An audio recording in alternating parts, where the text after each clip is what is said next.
दोस्तों जिसने भी ये वीडियो बनाई है, ज़बरदस्त वीडियो बनाई है। हमारे पाकिस्तान में जितने भी नेटवर्क हैं, मोबाइल नेटवर्क, उनके बारे में है कि टेलीनार का क्या हाल है, जोंग का क्या हाल है, जेस का क्या हाल है और यूफोन का क्या हाल है।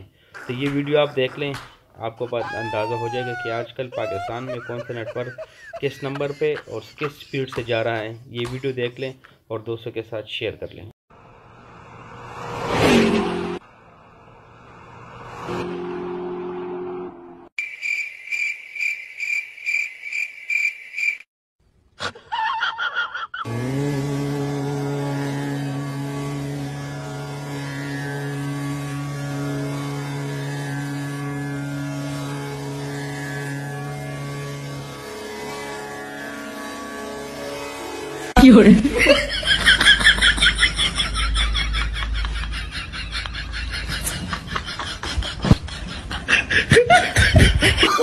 Oh, no, no, no, no.